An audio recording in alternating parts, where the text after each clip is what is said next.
कह रहे हैं कि एवरेज बिल्कुल इसकी गन्ने के बराबर है ठीक। और इसका वेट जो है वो गन्ने, क्योंकि ये 3-4 किलो कह रहे हैं कि 8-9 किलो 10 किलो तक भी हो जाता है अगर इसी प्रॉपर्ली करें तो मैंने फ़ौरन भाई को मैंने कहा कि आप इनके साथ हमें आप फिर मेल में गए, उनके साथ हाँ कॉन्ट्रैक्ट जी हुआ? बिल्कुल। तो ये रिटर्न कॉन्ट्रैक्ट होता है या ये किस तरह? रिटर्न एग्रीमेंट होता है उनको हम चेक लिख के देते हैं जितने उन्होंने हमें देना है, खाद बीज वगैरह देना है सब। अच्छा, आपने गारंटी चेक जिसको बोलते हैं? गारंटी चेक उन्होंने हमारे से लिया है, तो उन्होंने हमें सप्लाई सारी जो है ना खाद बीज वगैरह क्या क्या चीज़ें उन्होंने आपके साथ तय की थी इसमें? उन्होंने कहा था कि हम आपको सारी चीज़ें देंगे। उसमें लाइक सीड हैं, उसमें है कि फर्टिलाइजर्स हैं, खाद है, और ज़मीन की तैयारी के पैसे? ज़मीन की तैयारी का खैर वो हमने खुद किया, लेकिन बाकी उन्होंने हमें जितनी फर्टिलाइजर चाहिए थी। हम आम किसानों को अगर हम बात बता सकें तो उनको वो मतलब इसलिए हमसे ये इन्फॉर्मेशन देना चाह रहे हैं अगर दूसरे किसान भाई हमें सुने। बेस्ट ऑप्शन है कि खाद हमें कंट्रोल रेट के ऊपर, फैक्ट्री रेट के ऊपर दी है उन्होंने बिला सूद, बिल्कुल एडवांस दे दी है। और हमने तो बड़ा बेहतरीन बात है उन्होंने कि आपको कंट्रोल रेट पे और फिर चार्ज भी नहीं लगाया। फिर ये कि असल खाद, बिल्कुल ठीक, कि वो तो जाली खाद होती कम होती है, इन्होंने असल। तो रेट क्या ऑफर किया था उन्होंने आपको? उन्होंने हमें बताया था कि 200 इससे 5 रुपए कम होता है गन्ने से, गवर्नमेंट का रेट है। ट्रांसपोर्टेशन हमारी हरनौली मोड़ इनकी मिल है, तो वो ट्रांसपोर्टेशन काफ़ी ज़्यादा पड़ती है। ठीक है। इन्होंने 30% हमें दिया है, इनसे दिया है 30%, ये शेयर करेंगे 70% हम। तो इन्होंने हमें फिर वो हमारा रेट इन्होंने 320 कर दिया।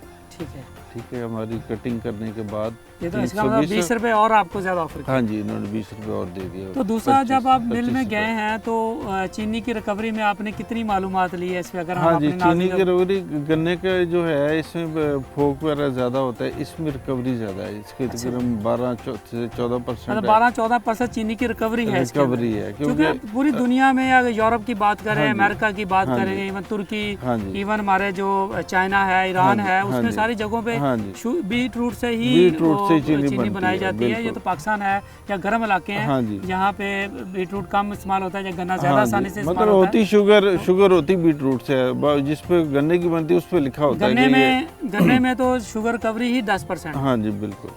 तो उसमें और इसमें फ़र्क ये, गन्ना जो है, गन्ना पूरे साल की फसल है। ठीक है। और उसमें पानी लगाई जाओ, उसमें बीमारियाँ जितनी देर ज़मीन में ज़्यादा रहेगा उतनी उसको बीमारियाँ ज़्यादा लगेंगी। ये 6 महीने की फसल है, इतनी रफ, इसे सिर्फ तैयारी की ज़रूरत है। सही तरह ज़मीन तैयार करके लगा दें, कम लागत में, कम वक्त में। इसको ठुड्डे नहीं मारे ना, इसको इसकी जो जड़ की एंड है ना, ये ज़मीन के साथ लगा रहे ना, पानी मिलता रहे, तो ये पूरी एनर्जी इसको मिलती रहती है। बिल्कुल ठीक है, मतलब बड़ी एक समझ इजी क्रॉप है। इजी क्रॉप है, इसको कुछ करने की ज़रूरत नहीं है। सिर्फ अगर कि इसके पत्तों को कोई मारी लगे तो वो स्प्रे, ये पॉलिटिसी आम जो स्प्रे हैं, हमें उसकी भी ज़रूरत नहीं पड़ी। बिल्कुल ठीक। या फंगस होती है, पानी खड़ा रह जाता है, फंगस लगती है, एंटी फंगस डाल दें, वो हम वैसे सल्फर इसमें डालते हैं, तो अल्हम्दुलिल्लाह हमारी फसल को तो कोई बीमारी नहीं लगी। ठीक है। चूहे ने अटैक किया थोड़ा सा, चूहे ने थोड़ा सा चखा, उसके बाद उसने भी छोड़ दिया। गन्ना होता तो शायद वो ना इसे कोई किला ही उजाड़, ना इसे कोई बंदा खाता है। सबसे बड़ा होता है कि